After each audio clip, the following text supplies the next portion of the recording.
Welcome to tonight's webinar. If you're just joining us, we are going to wait a few minutes to allow everybody to get into the webinar, and then we will begin.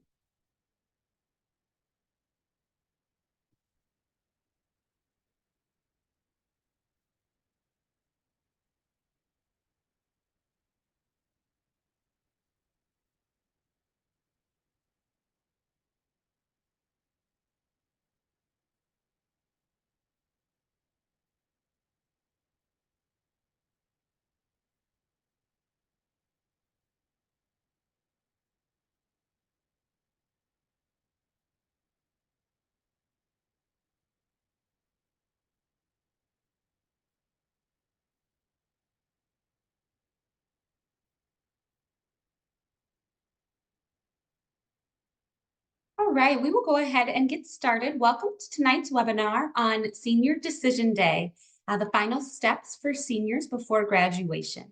My name is Carrie Talbot, and I am a Student Success Advisor and Curriculum Specialist at ICANN. We do have the chat feature enabled on tonight's webinar, so if at any point you have questions, feel free to drop those into the chat. And if you're joining us on Facebook, feel free to drop those into the comment section, and we will address those as the night goes on. So Senior Decision Day. Before we officially get started, I do want to talk about who ICANN is. And our mission at ICANN is to empower Iowans to find success in career, college, and life. To accomplish this mission, we do offer a variety of advising services to students, families, and schools throughout the state. We offer advising services on the entire career and college planning process, from the very first initial steps of career exploration with career interest inventories, all the way through college visits, applying to college, and what we are probably most well known for is helping families complete the FAFSA, or that free application for federal student aid. So what exactly is Decision Day? Decision Day is a day when seniors determine which college they will be attending in the fall. This typically happens as May 1 is that National Decision Day date. This year, with the delays in the Better FAFSA, there are colleges that have pushed this decision day back. And so it is important to check with your specific college on when that official decision date is. Again, the national date is usually right around May 1st. So on National Decision Day, accepted applicants may be asked to sign a letter of intent to enroll in that college and officially submit their deposits if they have not yet done so to secure their place in the upcoming freshman class. If you can't decide on or before that decision day, that's okay. Contact the admissions office at the college you are wanting to attend and inquire about flexibility or extensions on those options. Some colleges do accept applications after their decision day, even throughout the summer up until that semester first begins. College Decision Day is different than National Signing Day. National Signing Day is when high school seniors sign a binding national letter of intent for a collegiate sport with a membership of the NCAA. So National Signing Day is to play sports in college, and College Decision Day is just that date that you decide officially which college you are going to and informing the colleges of that decision. So first, the question you need to ask is, have you been accepted? Hopefully by now, you have heard back from the colleges you've had applied to throughout this year, and you know if you've been accepted or not. There is no time like the present to start applying to college if you have not yet done so your senior year. There are colleges with what are called rolling admission dates and later deadlines. So rolling admissions means they will accept students on a continuous basis as those applications come in. Some colleges do have registration or application deadlines, meaning that you must apply by this date, and if you don't, they will not accept you into that next coming class. So if you've not yet applied to any colleges or haven't been accepted, you can still apply to colleges who have those rolling admission dates. If you have been accepted right now, you're probably going to get those acceptance offers from all the colleges or some of the colleges that you have applied to, getting those official acceptance letters. So you will need to, at this time, when you have decided for that decision day, to officially respond to those colleges that you want to go to, as well as the colleges you no longer want to go to, and letting them know, yes, I want to come to you. Here is my deposit. Here is my official, I'm coming to you. And the colleges that you no longer want to attend, that you were admitted to or accepted into, it is your time to tell them, thank you for your acceptance, but at this time I have decided to go elsewhere.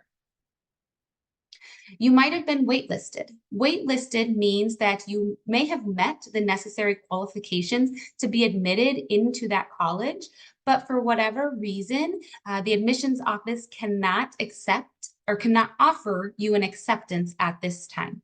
A common reason for this might be because they have a really big incoming class that's applied to that university, and their university cannot hold that many students. So sometimes they will waitlist students to see if some of those students that they did officially say, here is your acceptance offer. If they decline, they will then go to the students that are on that wait list and give them their official, you are no longer on the wait list, you've been accepted. Do you want to attend us? If you have been waitlisted and it is at a college that you really would like to attend, call the admissions office and ask specific questions regarding that waitlist. Ask them what their waitlisted admission rate is, meaning that if you've been waitlisted, what's the percent chance that you are going to then become off of the wait list and be admitted? If they rank, what rank are you in that wait list? Are you the very first person that if somebody declines their acceptance, you get in, or are you one of the last people on that wait list to get it? And so your chances of getting in are longer. And you need to ask, if you're waitlisted, will that impact your aid that they can offer you or your housing selection if and when you do become accepted or admitted into that college and off of that wait list? Those are important questions to ask, because if they do impact your aid, that means your funding or your scholarships, you might not get as much. And if it impacts your housing selections, meaning that you can't get on-campus housing or you don't have a choice in that, you may not want to attend that college any longer. So again, what to do when you are waitlisted. When you're waitlisted, you can accept or decline that waitlist, meaning that you understand you're waitlisted. Yes, college, I'm willing to sit on that waitlist to see if I do become accepted. Or you can decline that waitlist and say, I do not want to be on that waitlist. I'm going to go to a different college. Even if you are waitlisted at a college, you may want to accept an admittance at a different college that you have been admitted to ensure that you do get into a college in the fall, especially if you do not get off of the wait list at that number one school. Just note that if you do accept an admissions or an acceptance at a college, and later on the school that you were really wanting to go to that you were waitlisted on offers you an acceptance, you may lose the deposit on that school that you offered that official acceptance to. So just be aware that you may lose that deposit money. Colleges will begin to send out rejected letters to students on that wait list after that decision day, when all of the other admitted students who have gotten offers will contact them to let them know if they are coming or not. And once they have maxed out their space or the number of students they can have in that class, all the other remaining students will get those official rejection letters, or sorry, you cannot be attending our college in this class. So now that you have your admissions, you're knowing which school you go to, are you ready? Have you chosen your official college? Have you filed the FAFSA? You at this time are probably getting all of those financial aid offers from those colleges, since the colleges are now receiving student FAFSA data. And have you completed your housing applications? Remember, if you still are debating colleges, there are many things to consider when selecting a college. On the screen in front of you are just a few of the options to consider. Some of the top ones might make sure that the college you are going to go to has the major or the career programming you are wanting to pursue. That is probably the number one thing to consider, is making sure they have the major that you want to pursue at that college. You might also consider things like cost and financial aid that you are going to receive at that college based on those financial aid offers that are coming in right now. So regarding those financial aid offers, you need to have filled out the FAFSA, that free application for federal student aid, in order to receive those financial aid offers with all of the aid that you will be receiving at the federal level, the state level, and the college institution level. The FAFSA for your freshman year in college is available right now, and it can be filed online at studentaid.gov. You create an account with your, which is called a studentaid.gov ID. You create that on free on your own, and then you can start completing the application. You should really always file the FAFSA because it is required to receive any federal loans. So if you are needing or wanting to take out federal student loans, you must fill out the FAFSA in order to receive those federal loans. If you also are wanting to be potentially eligible for any federal grant money like the Pell Grant, you need to fill out the FAFSA, as that's the only way to gain access to those grants. It is also required to fill out the FAFSA to receive any state of Iowa or state aid. Some examples of state aid that are available are the Iowa Tuition Grant, which offers grants, so it's free money to students that are attending the private colleges and universities in the state. You can also potentially receive the All Iowa Opportunity Scholarship, the Voc Tech Grant, or additional grant monies based on attending community colleges or going into an in-demand career field for the state of Iowa. You also may be required to fill out the FAFSA to receive any institutional aid from the college. So some colleges require you to have the FAFSA on file in order to officially award you the scholarships that they want to give you. So when to fill out the FAFSA? The FAFSA does become available every year, October 1st. This year was an exception due to the revamp of the FAFSA, known as the Better FAFSA. So this year it was delayed, but traditionally it becomes available beginning October 1. You complete the FAFSA every single year you want to go to college, starting your senior year of high school, and then you do it every single year after that until you graduate college.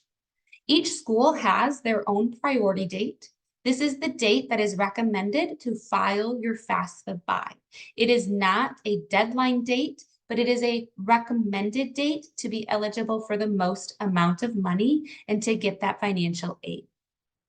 If you are applying to multiple schools, you complete one FAFSA for every single one of those schools, since you put every single school you are applying to on that one application.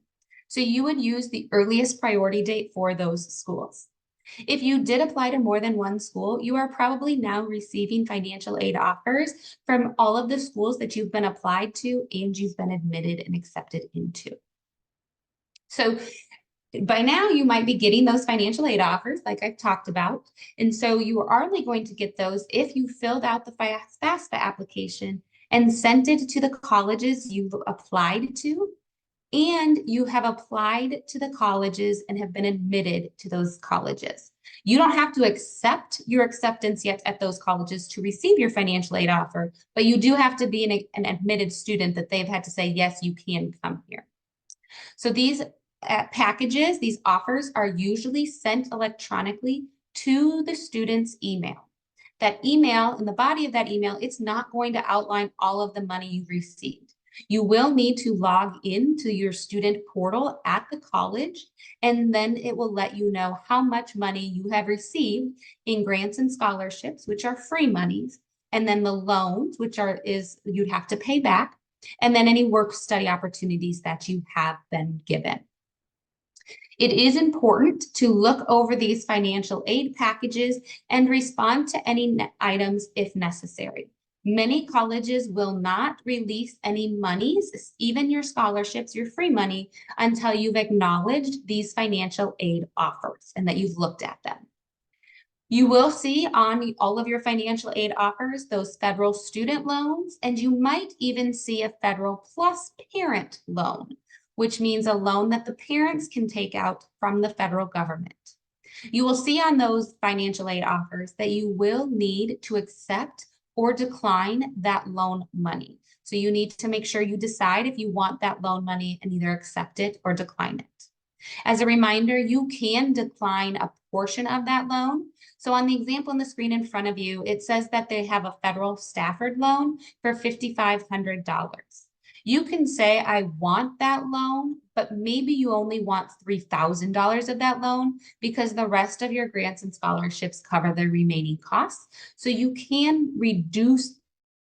You don't have to take out the loan in full.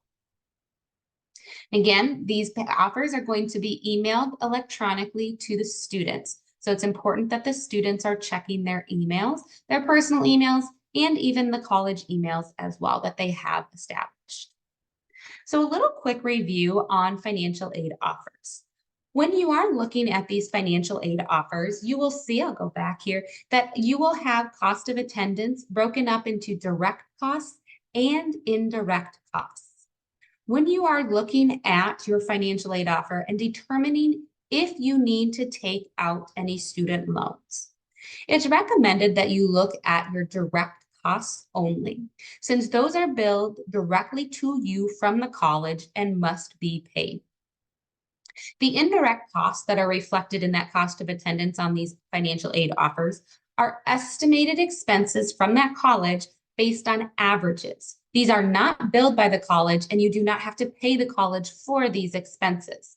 These are things like your books and supplies that you will have to maybe purchase on your own for your courses. These are things like your transportation. Again, these are estimates. This could be things like paying for car payments or gas or any maintenance that you have to do on your car. It's also for things like personal expenses. Personal expenses could be anything from going out to dinner with friends, going on an evening out, or even paying for groceries, your shampoo, those types of things. So it's always recommended to only look at your direct costs, since that has the direct funding and must be paid. Those indirect costs are averages, and students and families can figure out different ways to pay for those items, or those items might not be at that estimated cost and they might be way less. So in a little example here, we have College A and College B on your screen. And again, it's recommended to look at only direct costs. So that is what we are looking at in this example for College A and College B. So you want to look at those direct costs and then subtract from that direct cost any of the grants and scholarships that you have received from those colleges.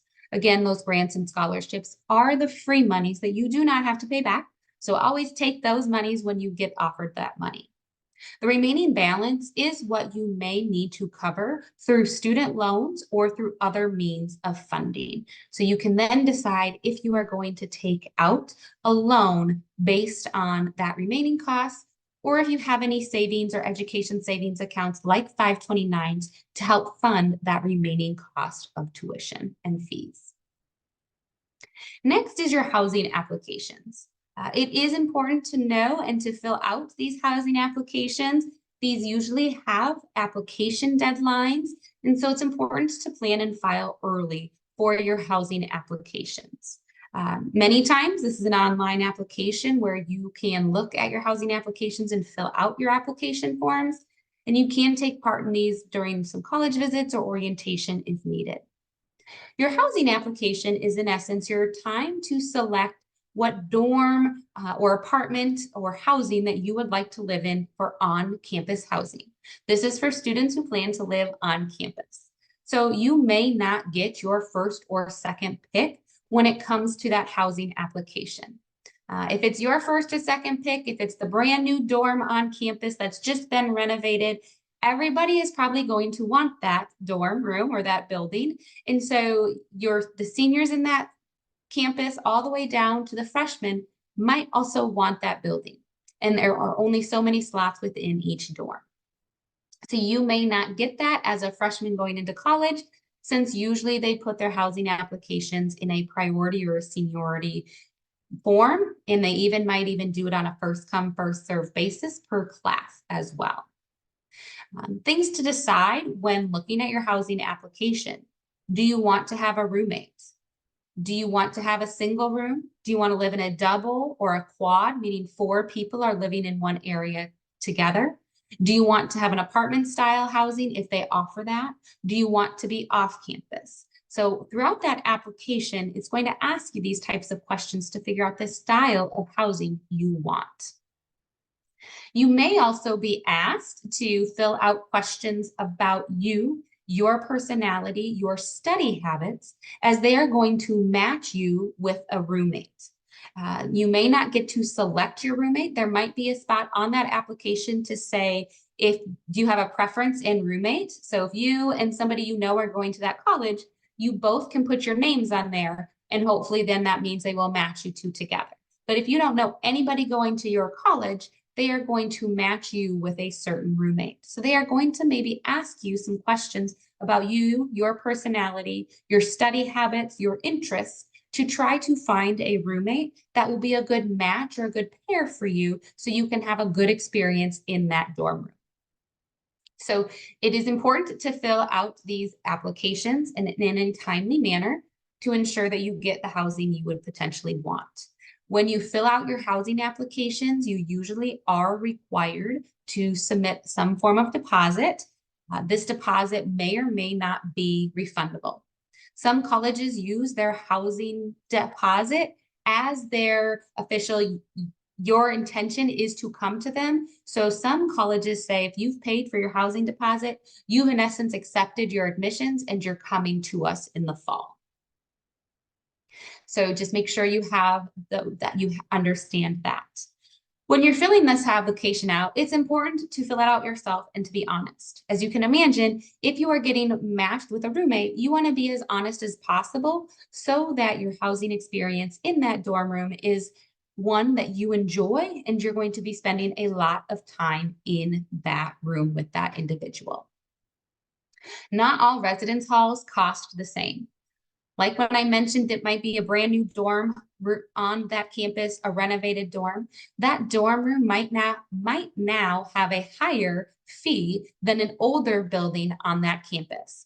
If you are in a dorm that has its own little private kitchenette within that dorm style, it also might have a higher expense. So just make sure you are aware that some dorm rooms do have higher costs than others. Some colleges offer what are called living or learning communities. These are where you can identify with that maybe you say you're in the engineering, you're going to be an engineering major, or you're going to be a veterinarian or going into the health sciences. Some colleges have learning community dorm rooms so that they will place all the students that are interested in engineering into that learning community. So maybe your roommate or everybody in your hall has that same interest area. These can also be things like you have a passion for volunteerism and they might have a living community for that, or they might have a religious dorm floor that you can identify with as well. Remember, you are more than likely going to be sharing your space. You are going to have a roommate. You are going to be sharing bathrooms, as at many colleges, dorms have communal bathrooms. So there are going to be a lot of areas where you are going to be sharing space. So it's going to be an adjustment. You might at home have your very own bedroom with a queen size bed and your own bathroom. When you get to college, you might now be in a dorm room with a twin bed and having a bathroom that is shared with 20 other people that live on that floor. So just remember your living experience might be different. That was tonight's presentation. If you have any questions or need additional help on your college process, you don't know what steps to take, you're still debating about which college to attend, or you have all of those financial aid offers and you're not quite sure how to interpret them, please reach out and we will be happy to help. Your school counselor is also a great resource to talk to about some of these steps. The college admissions and or financial aid offices are another great resource to contact and talk to, especially if you have questions about their admissions process, their housing forms, their orientation, which is coming up, which we do have a Wednesday webinar on that at a later time. or even your financial aid offers and your packages through them. Again, you can contact us at ICANN with our phone number or on our website and create an appointment for additional help and services. We do offer tips of the week as well, or e-alerts. So these are weekly short mini videos and alerts that get sent out to students, parents about related topics. We also have email alerts that you can sign up for to talk about reminders and upcoming special events. This is a screenshot of our website. So you can see right on our website in the middle, you can schedule an appointment right away if you want to schedule an appointment with any one of our advisors. In the upper right-hand corner, you see it says Resource Library. You can access that resource library, and we have a wealth of resources for students to utilize when it comes to deciding what colleges to use or to attend to, information about financial aid, and as well as determining what career to pursue. So it's another great resource to utilize and look at as well. So you've decided officially where you are going to go to college. So some last few tips here. Orientation. Once you've officially assigned with the college you want to go with, you are going to have to attend an orientation. This orientation will probably be sometime this summer, and it's going to be mandatory. This is where they will bring all of the incoming class onto campus, and they will go through a lot of information with students to help them be the most successful while they're there at that college. Just because you have now decided where you are going to college doesn't mean that you can't keep looking for scholarships. Keep looking for and applying for scholarships. There are scholarships that are still out there that have not passed their deadlines. So keep filling out those scholarships. And now, especially since you're getting those financial aid offers, you can determine if you still need to apply for more scholarships to help fund your education and not have so much out-of-pocket expenses or loans. A pro tip is book hotel rooms for parent weekend early. Colleges have parent weekends for those in the fall, and hotel rooms in that town that you're going to fill up weeks, months in advance. So figure out when that parent weekend is and get a hotel room so you're not having to get a hotel that's 30, 40, 50, 60 minutes away from campus. Get ready to show your school spirit. Go and buy all that clothing so you're ready to rock and roll for those first games and homecoming week at your college.